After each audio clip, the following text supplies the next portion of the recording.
Hello guys, bersama saya lagi dalam Alright Nopo Channel. Dalam yang amat berhormat Datuk Seri Anwar Ibrahim, Perdana Menteri kita yang ke-10 ya, dalam amanat Hari Kebangsaan tahun 2024.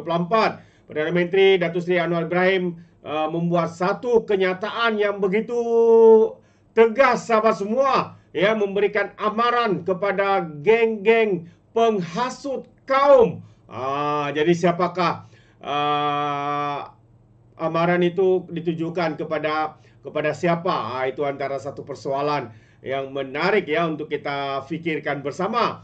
Jadi sahabat semua, saya ingin membacakan kenyataan media ini yang menyatakan ya amaran daripada Perdana Menteri itu kepada individu-individu ataupun mungkin golongan-golongan geng-geng yang menghasut menggunakan isu 3R, ya, menggunakan kaum, bangsa, malah ada di antara mereka yang menyentuh isu institusi diraja. Jadi ini dia sahabat semua, amaran tegas Perdana Menteri kepada penghasut kaum dituju kepada siapa? Jadi mari kita lihat ya kenyataan media ini. Sempena amanat Hari Kebangsaan, Perdana Menteri kita Datuk Seri Anwar Ibrahim memberi amaran tegas kepada sesiapa sahaja yang berani menghasut rakyat sehingga membawa ke arah keganasan, kebencian dan juga permusuhan. Anwar berkata kerajaan akan gunakan segala kekuatan yang ada supaya kelompok yang membawa hasutan kaum tidak terlepas daripada tindakan undang-undang. Andai katanya ada mana-mana kelompok kecil yang bawa hasutan kaum ke arah keganasan, kebencian dan pemusuhan antara satu sama lain. Jadi saya tidak akan peduli apakah disenangi media antarabangsa atau luar. Tugas kita adalah untuk selamatkan negara kita yang tercinta ini. Kita gunakan segala kuasa dan kekuatan yang ada. Kalau tidak cukup, kita pindah, tambah peruntukan undang-undang. Kita ambil tindakan supaya negara ini selamat, dapat diangkat menjadi negara hebat di rantau dan dunia. Katanya di Pusat Konvensi Antarabangsa Putrajaya PICC di Putrajaya sebentar tadi.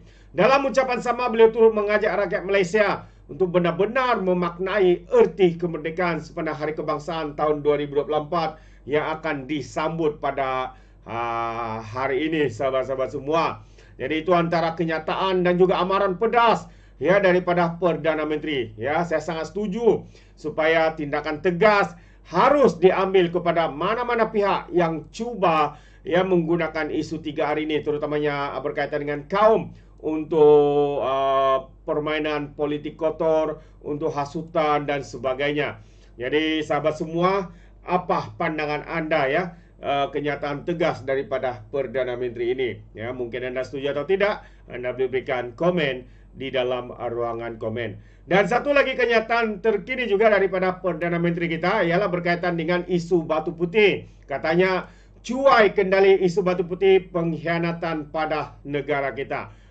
Jadi siapakah yang dimaksudkan oleh Datuk Seri Anwar itu sekali lagi? Jadi kalau kita lihat dalam intipati kenyataan ini, Perdana Menteri kita Datuk Seri Anwar Ibrahim menyifatkan kecuaian dalam mengendalikan isu batu putih adalah satu bentuk pengkhianatan kepada negara. Beliau berkata, biarpun kerajaan menerima keputusan Mahkamah Keadilan Antarabangsa ICJ, tiada negara di dunia yang ingin melepaskan mana-mana kawasan dengan mudah, malah sanggup berperang untuk mempertahankan sebuah wilayah kecil. Tambah Datuk Seri Ibrahim lagi, sebab itu kerajaan Medani setuju adakan Suruhanjaya Siasatan Diraja untuk putuskan apa yang sebenarnya berlaku. Mengapa negara ini, negara hebat Malaysia tercinta ini, izinkan pengkhianatan begitu rupa sehingga terlepas dengan mudah tanpa gunakan jalur hukum pertahankan hak kita. Tambah Datuk Seri lagi, kalau benar orang fikir ini perkara kecil dan enteng, ada masalah pada sikap dia sebagai seorang anak Malaysia. Karena ini tidak pernah berlaku dalam sejarah dunia, kata beliau dalam satu majlis amanat Perdana Menteri sempena Hari Kebangsaan tahun 2024 di Putrajaya. Pada 23 Mei 2008, ICJ memutuskan Singapura mempunyai hak terhadap batu putih, manakala Batuan Tengah yang letaknya kurang 1 km dari pulau itu milik Malaysia.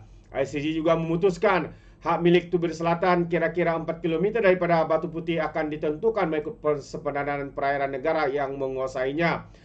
Mesyuarat Jemaah Menteri pada 24 Januari lepas bersetuju menubuhkan RCI bagi mengkaji pengandalian perkara berkaitan.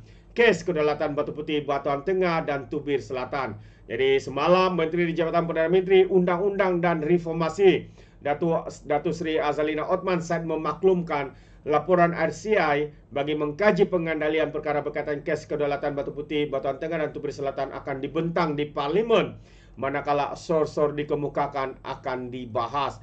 Azalina berkata perkara itu diputuskan dalam mesyuarat Jabatan Menteri pada Rabu lepas dan laporan itu akan dibentangkan oleh pengurusi Suruhanjaya Perkenaan Tun Muhammad Raus Sarif yang juga bekas Ketua Hakim Negara. Anwar juga berkata perbahasan terbuka di Parlimen mengenai isu Batu Putih akan menjadi pengajaran kepada anak bangsa selain iktibar supaya tidak mengorbankan kepentingan negara. Kita akan izinkan perbahasan terbuka di Parlimen dan luar Parlimen untuk jadi pengajaran dan iktibar kepada anak-anak bangsa dan pada masa yang akan datang bahwa negara ini terbentuk dengan pahit getir, keringat air mata, darah pejuang selama ratusan tahun lawan penjajah demi penjajah dan tidak boleh dikorbankan kepentingannya, kata beliau yang juga Menteri Kewangan.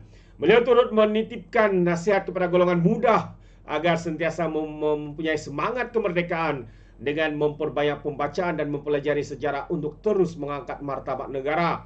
Seramai 7.000 orang hadir ke majlis itu yang diterajui Kementerian Perpaduan Negara turut diserikan dengan persembahan istimewa kanak-kanak tabika perpaduan yang berkisarkan elemen rukun negara serta bicara eksklusif kedaulatan negara. Tanggungjawab bersama bagi mengimbau insiden Lahad Datu. Itu antara dua kenyataan daripada Perdana Menteri. Yang pertama tadi amaran tegas kepada penghasut kaum, siapakah itu, dan juga kecuaian kendali isu Batu Putih diibaratkan sebagai satu pengkhianatan kepada negara. Siapakah itu? Anda boleh mungkin tekah sahabat-sahabat semua siapakah individu berkaitan. Jadi terima kasih, sampai di sini saja. Saya ingin mengucapkan selamat Hari Kebangsaan yang akan berlangsung dalam kemeriahan hari ini. Sekiranya Anda mau berikan pandangan Anda ataupun komen berkaitan dengan Hari Kebangsaan ini, yang mungkin Anda boleh berikan di dalam ruangan komen. Jadi terima kasih. Izinkan saya untuk mengundurkan diri. Dan seperti biasa, peribahasa mengatakan tak apa-apa kangkap 2 tahun keinginan. Dalam bahasa Melayunya, tepuk dada, tanya selera. Sekian saya daripada Alright Nampak Channel. Kita berjumpa lagi. Bye-bye.